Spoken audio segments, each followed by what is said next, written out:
Welcome to my channel, Average Indian Joe, and thank you for watching my series, The Resilient Voices. Today's guest is Shobha Patil, and she is the CEO of Sankey Solution, IT firm helping many clients to deliver technology solutions. Please watch this episode. Thank you. Shobha, thank you for joining me. Welcome to my show, Average Indian Joe, and joining the series, Resilient Voices. Thank you very much, Manish, for having me here. I think we are meeting after almost 20 years. yes, 20 years. Yes. 20 years. So, long time. And thank you very much. It is my honor and privilege to be here. Hoping to add value to this show. No, absolutely. One of the reason I selected you as a guest is primarily because I known Suhas and you since 2006, 20 years, right? And when I look at your journey, is very incredible start, and right now where you are. And I always had a respect for what you both were doing during that time. I still respect you for what you are doing at this point of time. Your journey with Suhas in Sankey Solution, right? The company that you are managing as a CEO. Would you like to give me a little bit of highlight as to how your journey together started? Yeah, certainly. So, we met at our first company. We were in Patti together. Incidentally, we came to onsite. I came before him. And we were we did not know each other that time, Okay. but we were tough competitors to each other. So it was more of a hate than love relationship. But I think no, we when we went to US, it was more of a community, and we got together. Because you have very few of us, right? So we kind of grew into good friends, and eventually that grew into fondness for each other, respect for each other, and we shared lot. So one was what we shared. Of course, he was my life partner, but more than that, I think he was my partner in seeing something or dreaming big.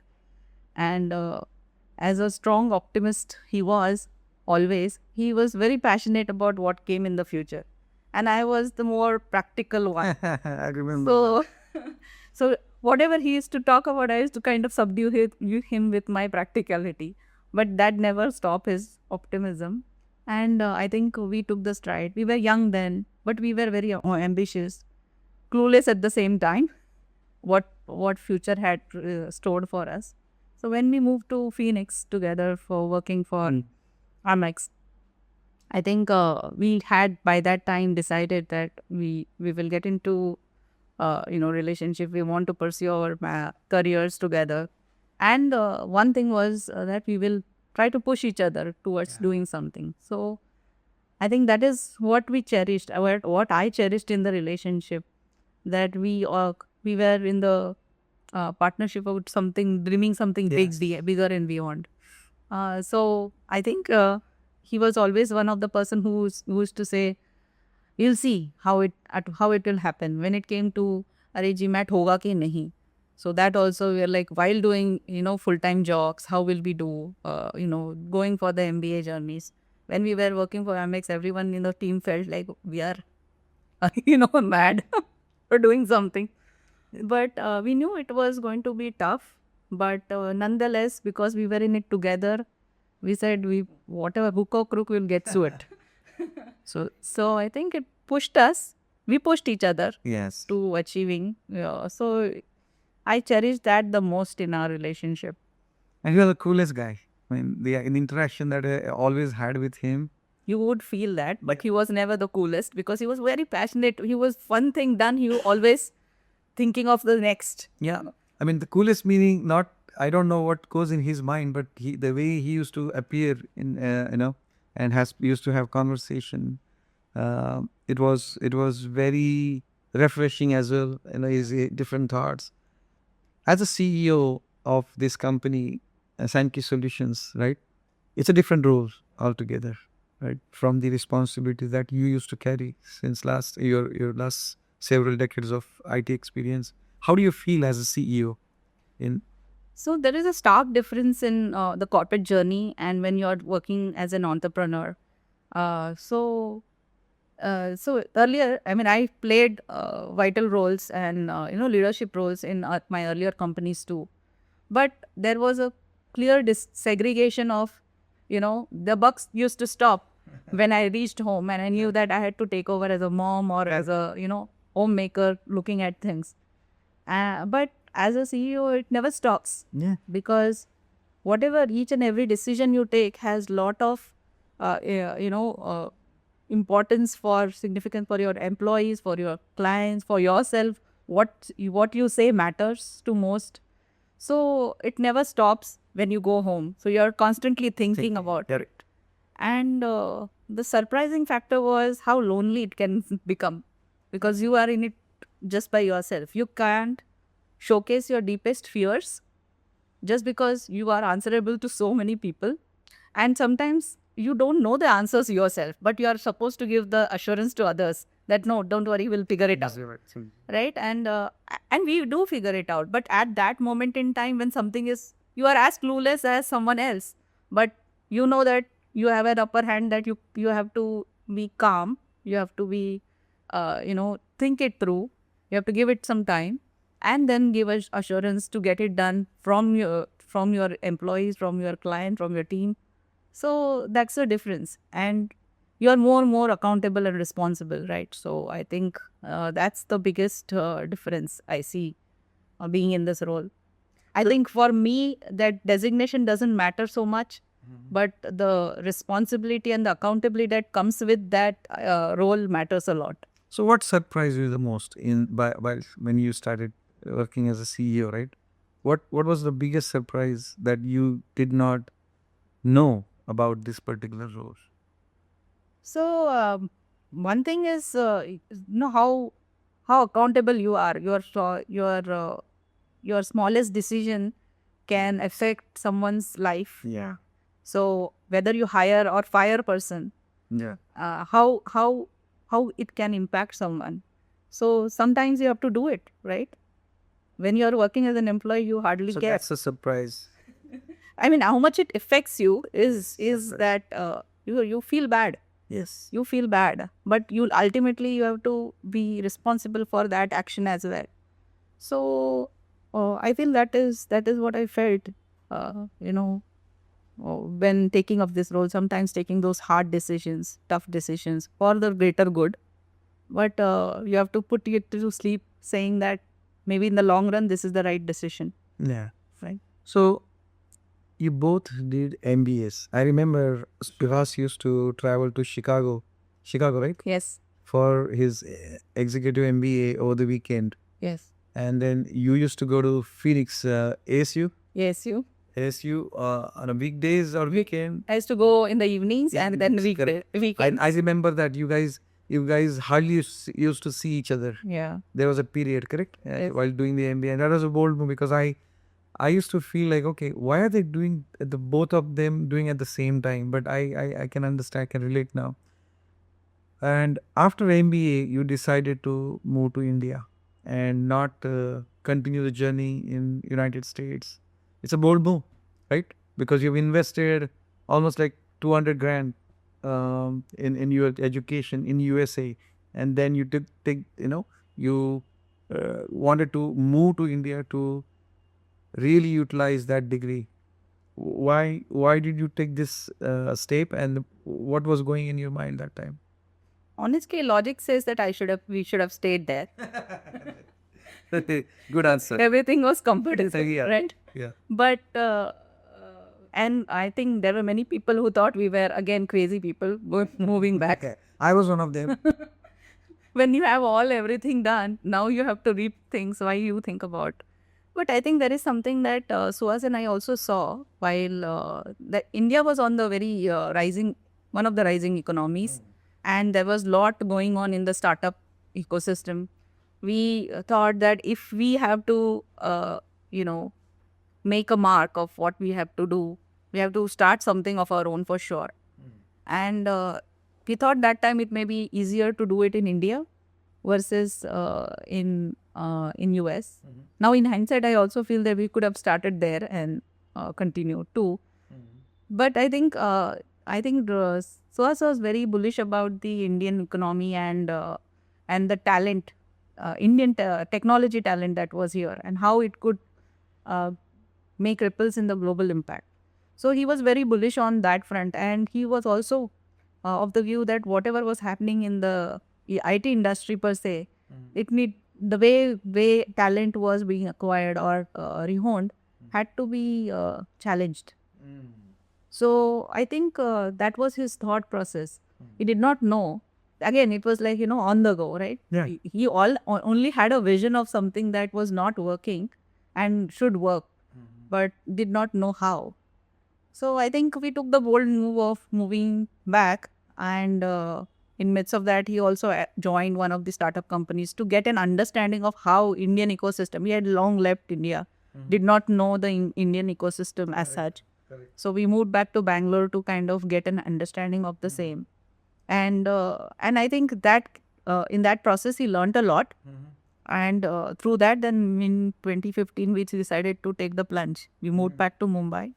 Second reason was also to come back to roots. Like, we did not have a very close family in US, and having a child there, we thought he also needs that love coming from grandparents and closer. So he needs to be part of the family. We just did not want him to be one of the kids meeting his grandparents over a video con. So we wanted that he should nurture those relationships, love in those relationships, which is little challenging when you raise kids, in US. That was another reason. So, as a CEO, would you like to talk about Sankey Solutions, exactly what you guys do and how your company is helping clients, and what's your primary services? Sure. So Sankey Solutions was a vision, with a thought process that talent had no boundaries, right? And how it has to be rehoned to adapt to the changing world of technology. So, when we started our careers, probably technology was changing every 5 years or maybe a decade, the most. Okay. But it was fast changing. That ecosystem was fast changing. Where the bigger companies tuned to, change, were adapting to that change, probably not. And that is what we saw was a big area where we could do something more. And secondly, Suhas and Sandeep, who are the partners in the company, they also believe that a lot of this talent could come from, tier 2, tier 3 cities. And they both hailed from or did their engineering from Government College of Karat. So knowing that a lot of possibilities that are available are not so easily given to them. So they wanted to kind of see that as well. So we hired from tier 2, tier 3 cities and brought those talent. We handpicked those talent and ensured that they are molded into adaptable minds. So we had this motto: learn, relearn, and unlearn, right? Because the technology world was fast-paced, changing. We need to have minds which are more moldable, are able to adopt technologies. We had to have funny conversations.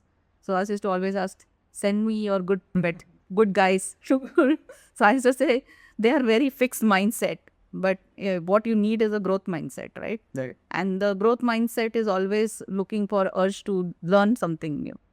So I think that is what we started with. And Sankey today stands tall as a company of almost 200 plus employees. All are coming from almost humble backgrounds, with an urge to learn, adopt new technologies, be agile.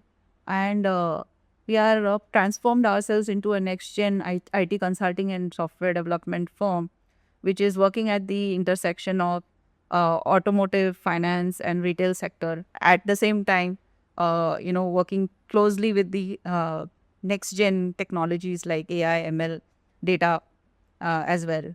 So with virtue of what have been gone, we have worked with some of the top Fortune 500 companies.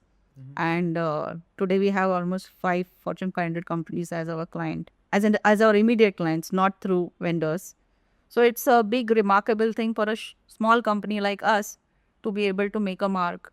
And when I see it as an outsider, when I was not playing that role, what was built, it's a remarkable thing that Suhas and Sandeep could build in, say, matter of 5 years, right? And I'm very proud of what they have been able to bring up to.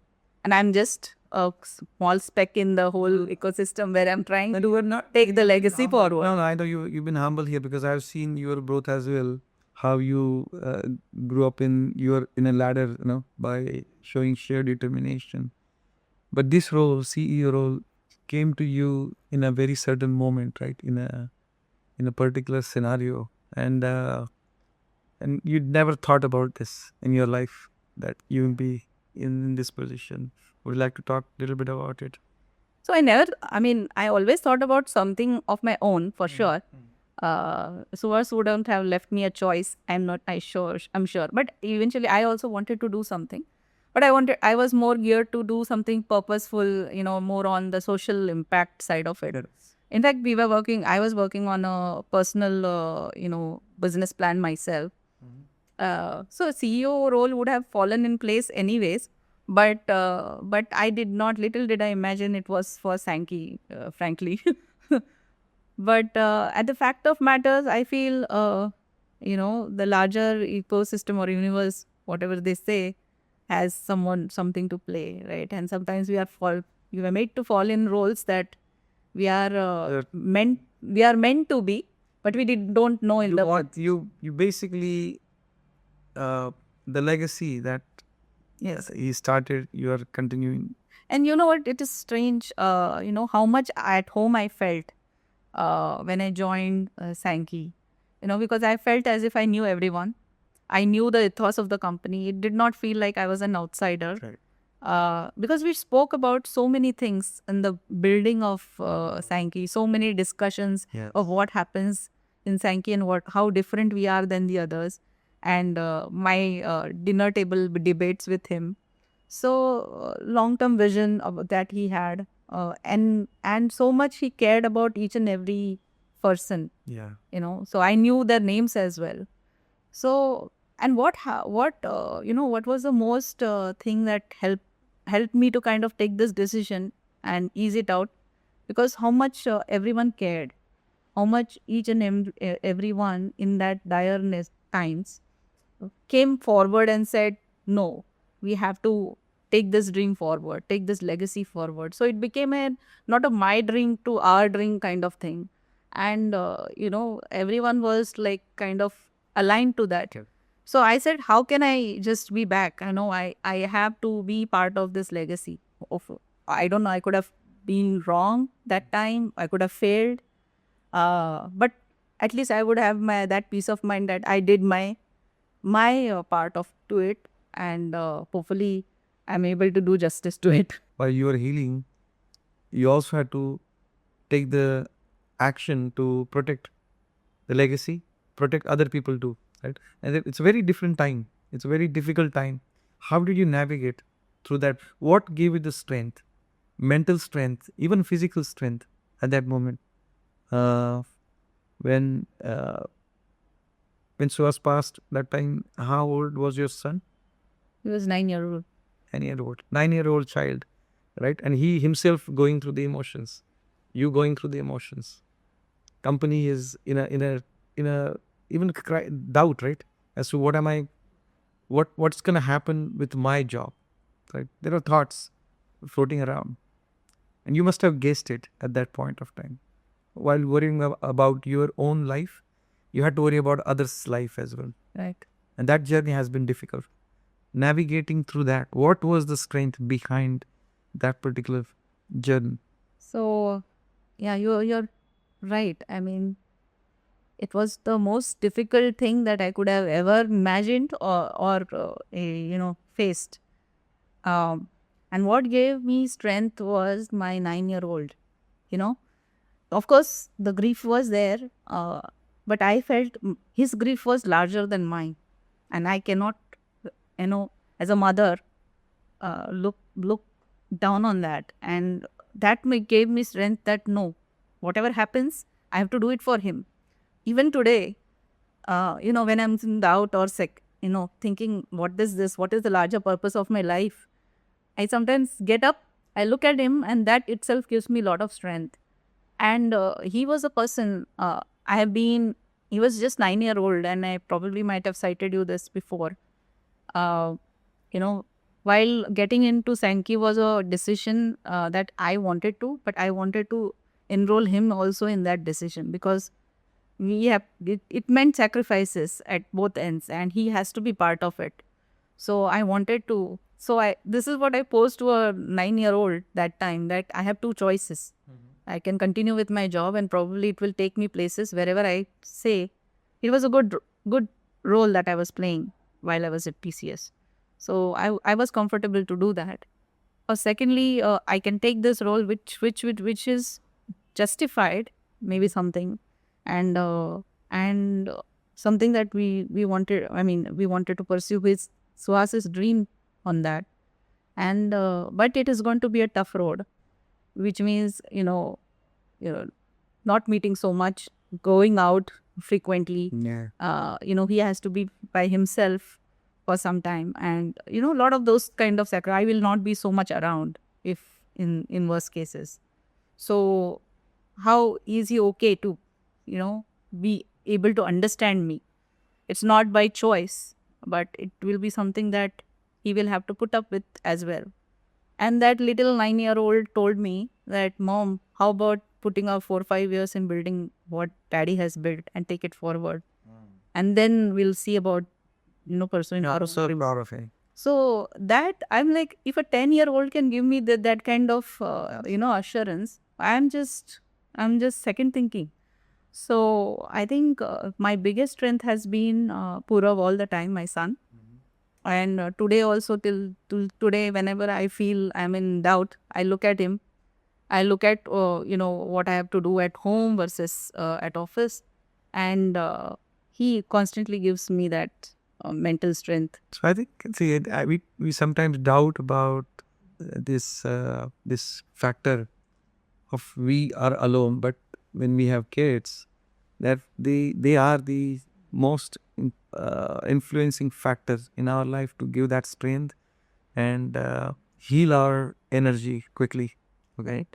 Um, Journey after picking up the role as a CEO, it's a combination of learning, Yes. right, surviving through grief, also worrying about what's next, also doubts about that what if I fail in certain decisions, because it's not about you now, it's about 200 plus employees, right?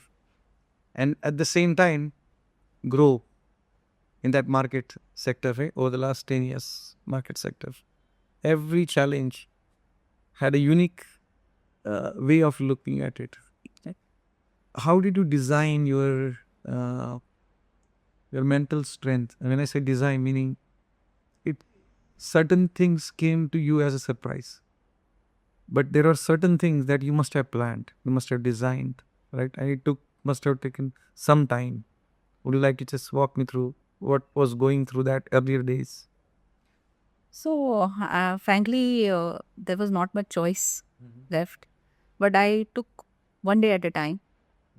The times were so difficult that time. I was struggling, and on the personal front, where even my sister-in-law was conflicted with COVID, so she was also had a rough time. So looking at everything, and then so much of uncertainty around. There were some serious cases that were going in the amongst the employees and their families also. So everything looked so bleak in that point in time. All we could do in that time is to be patient and be able to give strength to each other. And I just did not want to rope in anyone in my grief, because I knew everyone had their own share of grief. I just tried to, use work as a mechanism to diverge from that focus, though focusing was sometimes very difficult, but thinking through, and also sometimes venting it out too, with some of the close families and everything. So thankfully, I'm blessed with good family, both from my in-laws as well as they were very supportive all throughout. But I know they had their own share of griefs. So, but they had been all along supportive in whatever decision I took, standing there like a rock behind me. So it was like an unknowing, right, thing that, okay. And see, other thing is like, when you have reached your rock bottom, you are fearless. I know. So that's also one way of looking at it, right? Because you had your inner strength as a personality that you developed over the years with your parents and your surrounding. So you're strong by core, and then you just wanted to just build upon that each, as I said, right? As you said, one day at a time. What helped you? Maybe your son, obviously, but then also the people around you in your office too, right? Yes. Talking to them, and then they're they were building confidence in you as well. They were building confidence in me. They also had a little bit of, confidence from the perspective that, okay, in spite of all this, we are here. And I started telling, in spite of all this, we are here. That means that we are in it together. Exactly. So we have to just forge forward. This is the only right thing to do, and maybe we'll fail, but so be it. At least we will fail, try, not failing, not trying. So it will be whatever it will be. It will be a good outcome. We will learn in the process, and we'll know that maybe we are not good at it. Right? That may be the worst conclusion you could draw.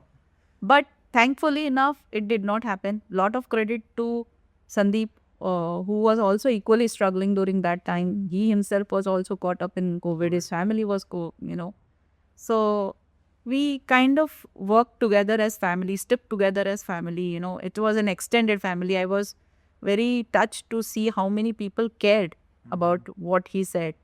And the walls, when I entered, today also when I enter the office walls, today speak to me of all the fundamentals or the core values that the company is based on. And these are all sometimes voices that, so, and everyone, almost all the leadership team voiced out thoughts that, they learned from Suhas. So today also sometimes they talk, I feel like Suhas is talking to me. And it is his thought process. Yeah. It reflects in their It reflects in this thing. So behavior. I feel so much at home, and that gives me a lot of comfort to work. So it doesn't feel like, I'm coming in as an outsider or something. But I think we all pulled in weight. Credit to the entire team as well as Sandeep, who also stood by whatever went on. And we pulled it together. Do you see a difference, gender difference, in this leadership role? So I feel that whoever is playing a female CEO are there by their own credit today. I mean, I'm not talking about peers, right? I've met so many, and I get very refreshed, meeting some of the people, some of the female CEOs in the genres, and how some of them are entrepreneurs themselves, right? Founders of the company, but they are there by their merit, right? So I remember one fine lady. She was an associated with SBI, and I happened to join one of the panelists. And it was a board member. How women should come to the board, right? And what is the role play, and how is it different for men versus women? And she said, it's plain simple function. Don't bring gender to the table. So it's for me, though I'm a feminist in some way, I also believe in equality, right? And you have to be equal in terms of your intelligence and by mere way of your, what value you're bringing to the table, and not because of your gender. So I feel that India is fast changing in that approach. We see many female CEOs coming Or even front. leadership team? Yeah, but in contrast, I don't see that much in US and UK. That's a See, one thing, difference. we already have two. We had our prime minister as a female leader. We had our president, two the strong female leaders as our presidents. But you can see whether that same resemblance you have with some of the developed countries or not. the way people look at female leaders. That's one aspect, right? The in most of the countries, okay, it's still there, right? But also from an organization standpoint as well, when you go in a zone where you get compared with other companies which are led by a male CEO, have you seen that particular part taking like a is it becoming a more like a point for getting a less business? Is that happening right now? No, I don't think so. I mean, yes, there are some advantages and disadvantages like I can see with respect to some industries. Like, for example, maybe industry like manufacturing or these are more men-led, right? And because it is shop floor business. Yeah. But that is fast changing. If you see the Bhiwandi corridor, a lot of the small scale industries that are brimming up, a lot of them have women on the board as CEOs. Some are family businesses that are run. And they're not in the family business because just it happens to them. It is also by virtue of what they bring to the table. So I've seen that people take higher education, do proper MBAs, come back, especially women, if they have to enter the family business also. They do some of the courses. I think SP Jain offers some family-led business degree for women. So I think they come there with the virtue of bringing the, businesses forward. Correct. So it is not just by the virtue because, just because you hail in the family, you get a share of it, but because you are bringing something to the table. So that is fast changing. I'm seeing that change. Udo, I know we talked about it. He's a very musician. He can play more than 5 instruments and self-taught, mostly, right? And when we were talking, right, I was very happy that somebody intelligent person who's self-taught in music wants to make his career in music. And I obviously now it's must have changed because kids should their focus. I'll take this thing for last 5 years, every single year. My older boy used to say that I want to do this. Next year that everything got changed. Right. How does he see this whole transformation? So first of all, he has two best examples in front of him. His father, who started his firm, and mother, who's been amazing leader and picked up the biggest challenge of her life.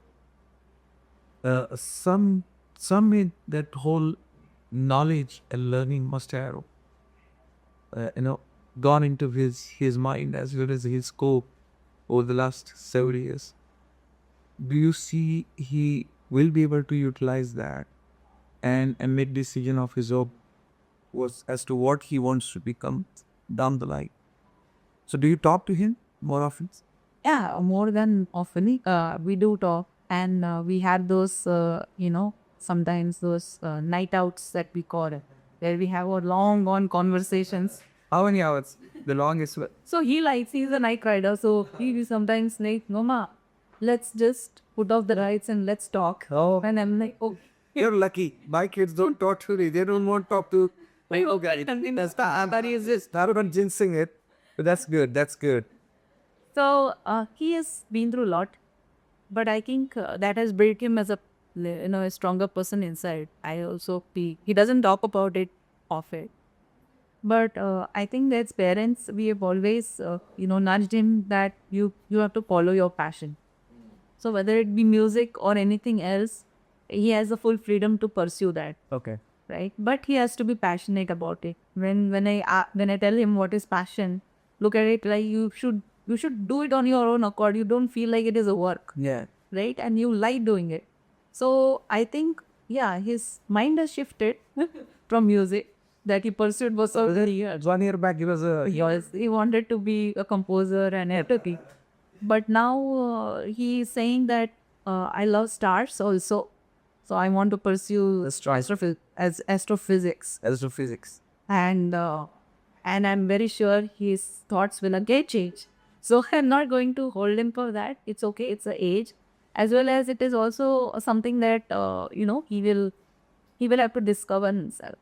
So I think as parents we can only be there in their journey to discover themselves, help themselves.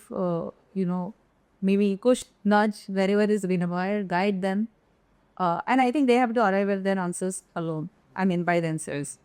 So I feel that is what I could keep on. Now he is picked up into debate. So he's like, I want to, and then he's like, maybe I can become a lawyer. And I'm like, okay, funny. So how do you balance this? Like taking care of child at home, office, your own development, your own personal time, your own mental health, right? There are so many things. That's one of the things that even for male and female CBOs, right? Challenges remain same. But for male, little bit of advantage that they don't have to look at kids at home or really be at home to certain and give dedicated some time. But especially for you, you have to dedicate certain time of your life with him. So how do you balance that? Kanchi, Manish, I feel balance is a myth. Right. You have to just take it one day at a time. Sometimes automatically, it's just like, today this is important, you put that as your priority and you go through it. Because there are times when you can't balance it. It's just that you feel you go on a guilt trip of doing everything. And as a mother, I have been on those guilt trips so many times when I have to leave him alone for. Why fathers don't have guilt trip? No, I'm just saying, I'm talking about my scenario because I don't have another parent to kind of help through. So that gives me a little bit of this thing that, okay, I'm not there for any particular event that may be very close for him or, because of the work. No, I mean talking about you. I'm just saying as a father, I honestly my wife had a guilt trip many times. Where even now she left her job because she wanted to spend more time with my little one. And then for me it's like, okay, fine, I'll adjust my time and do something. But for my wife was a different scenario. Maybe, I mean, it's a conscious choice and you cannot get because she has to. I mean, it's because you're looking out for her also, right? So I don't think that is wrong. It's just that she has that advantage of pursuing. What can you do? If she takes that choice decision, or you can't take that decision. That is so true. That is exactly debating other day. Yeah. But I think I am so excited for his journey because this generation has so much down there, and that brings to the topic And of for all that I tell him that he has all the strength in him and all the power in him to be able to get whatever he desires in life, right? And only thing is that we can only guide them to take right decisions for themselves. And I tell him that you are going to be a rock star for your life. What you join Sankey in the long run, or you don't choose technology, or you don't do anything, you're going to be a rock star. You'll figure it out. But whatever you do your best and be the best. That's the only thing that very you do. nice. Very good. Well, that's exactly what I told yesterday to my nephew who's here. Okay, I told him that in your life you have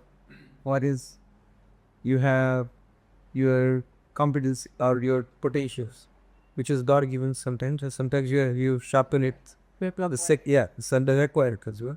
The second one is your dedication. How dedicated you are for your life to become better. And third one is consistency. These are three factors. As long as you understand that and then focus and do the things, you'll do best. You'll probably do best than your previous generation. That's how every generation has has done, right? Right. Most of us have done. And the battle is never with someone else. It is with yourself. That's so true. So I always tell him that you should be a better version of yourself every day. That's all. That's all you have to do. So nice to say. AI, right? It's a game changer right now in the industry, right? And specifically for small, medium businesses, right? It's really different than in the large organizations. And how are you thinking AI's impact in Indian market? Because I know about US market and I'm seeing it for last almost like 1.5 years, and last 6 months have been very different. When just morning only we heard the news of Oracle, right? So it's pretty different in USA. India, tell me how is it impacting small medium businesses? How you see this is going to go down? So the way I see it, AI is going to be a disruptor in all aspects for sure. In the long run, it's we have to rather add, ingrain it and ensure that, and it's going to be an assistant in everything that you do. So if you are a programmer, then pretty much believe that your programs are going to be AI written and done. But what is your party as an engineer, for example? So it's basically you have to be smarter than that, yeah, right? To be able to, if it is ultimately what it is, an amalgamation of everyone's intelligence, right? And it can go wrong. When it goes wrong, or when it hallucinates, what do? You have to be on top of it. How do you do that? At the same time, you have to look at it as an assistant. Something that was previously done in, say, 20 days could be done in 5 days or lesser than that. But you have to be accountable for it, because AI is not going to take accountability, right? The programs are going to run, but then when it fails, who is going to be accountable? So are you going to hold AI accountable? No, it will be people who will be accountable. So to wield that accountability, you do need to be one edge, top on top of it. And that is where we have to align ourselves. That is where our super intelligence will come into. The other aspect is the emotional factor. To whatever happens, this is going to be in the aspects of life. But when it comes to, in your daily routine, where human emotions come into play, that is not going to be overwritten by AI anyways. So I think we have to strive that. We have to be on edge of it. Many times today, I mean, from the ecosystem perspective of the Indian market, we are seeing a fast, adoption of lot of these AI, techniques or technologies in the industry, and we are working at the forefront of many such projects that come our way. Earlier, it was like, okay, let's do POC and pilots, and just to stop at that. But now we are scaling. We are seeing the scale coming to it, right? So everything has to be done with some purpose in mind, and ensuring that it either brings efficiency in the process, or it is, of course, meeting your or helping you to grow the top line, or affecting the bottom line in some way. So lot of these are getting scaled, and seeing lot of the industries implementing AI strategies. And with that, we started our AI COE, and we pivoted around AI almost 2 years back, knowing that what it is. And but if you see, there is a lot of change. Last year we were talking about just AI. This time we are talking about agent AIs, Gen AIs, and whatnot. And I think we are going to be, hearing more and more terms that is going to. Just 5 years, wait for 5 years, AGI will be there. You name it, know me, maybe not 5 years. You're probably anticipating it, maybe next year, for all you know. So I think companies could be just one man driven person, he can do it all. I think there was one such case study that also happened in US. So companies could shrink, Yeah. right? But at the same time, I feel there will be a need to converge, right? All that expertise that has come through domain expertise or experience will have to converge into stronger, companies, right? So I feel all of these smaller companies will come together and converged in some form, shape, and be associated with the larger streamlining of how we move towards scales, efficiencies, and the next future. Uh, that doesn't mean that we'll fail to exist, but it also means that we will have some other avenues to innovate. Correct. So I think innovation will be again on the second. It's a different orbit now. Yes, it's going to a different orbit of. We will push ourselves to think. There's some the necessity is the mother of invention. Yeah, yesterday only we were talking while coming back from Pune that in my days, education was so privileged thing. Like even my parents' days, even at that time, education was privileged thing. Like, in my days, education was there, but we had a certain way of getting educated. Today, if you look at AI, people can acquire knowledge, people can acquire education without going through traditional way. Yeah. Even 2 years old can actually look at certain things without going in the school. Yeah, making just in the AI tutor. Or yeah, you don't need to go to schools. Yeah. But yeah, I think there's a lot that we will probably discuss down the line in the maybe next couple of years. Last question is, what advice would you like to give to some of the people who wants to start their companies or want to be entrepreneur, right? And start with small, right? So you've seen the journey of Sam Solutions from day zero, not even day one, even the inception of idea in Suhas's brain. You must have seen him talking to you on a day-to-day basis, right? And so time has changed over last 15 years. And anybody who wants to start that journey, it could be both, right? It would be easier because we have a lot of resources available, but it could be hard because there is a competition, significant competition, right? What advice would you like to give, to those people? So, good question. And I'm not yet, done with my advice. I mean, learning journey to advise anyone. But I would say that it's important to be unique. Sometimes unique is very.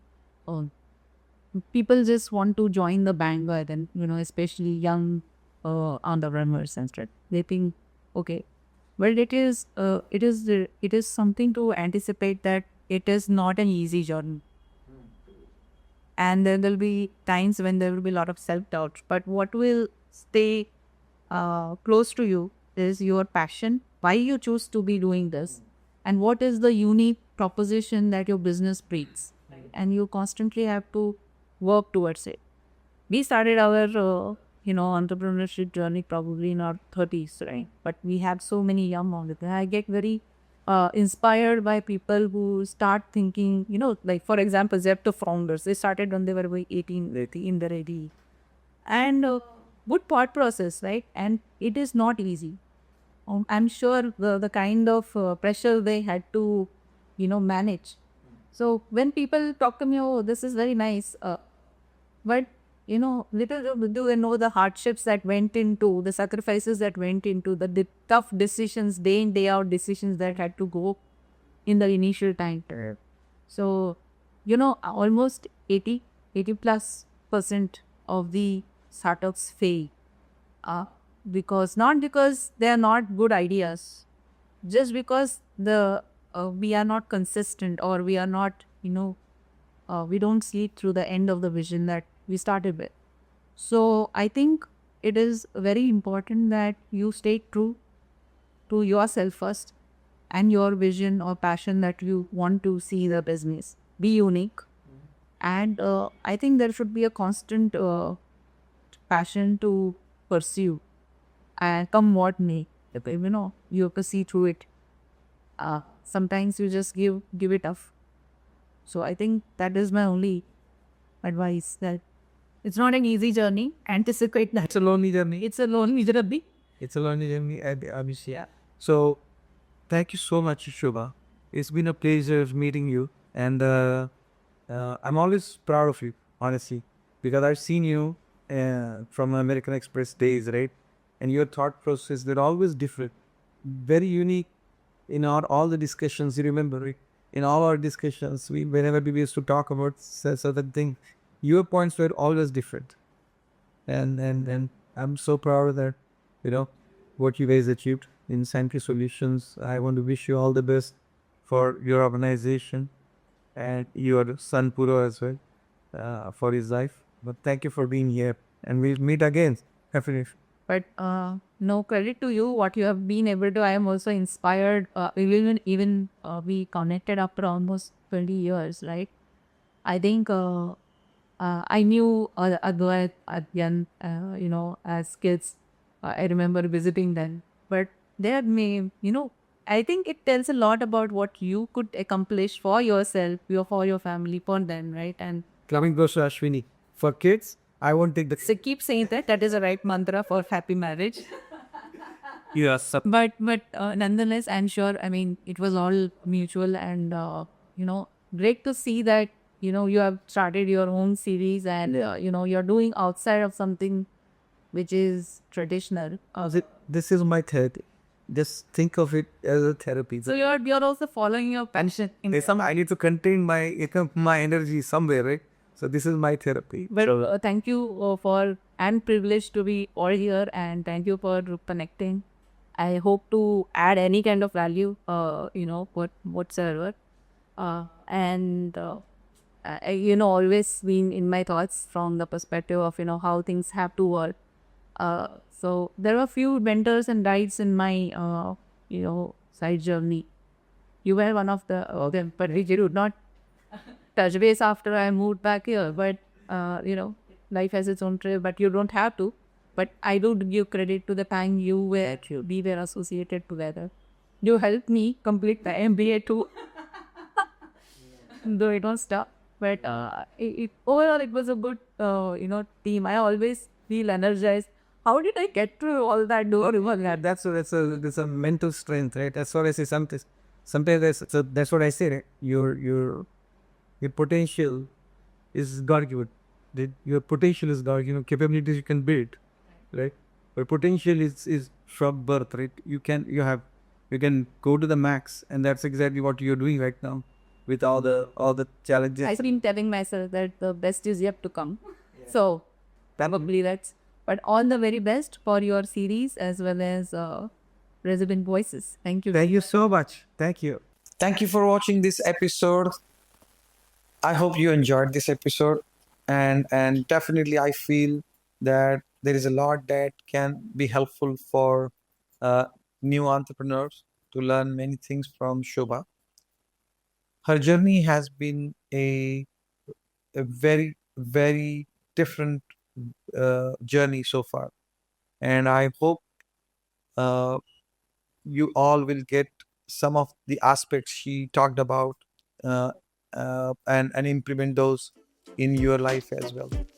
Please subscribe to my channel and give thumbs up if you like the episode. Thank you once again for being here, and thanks for watching my series.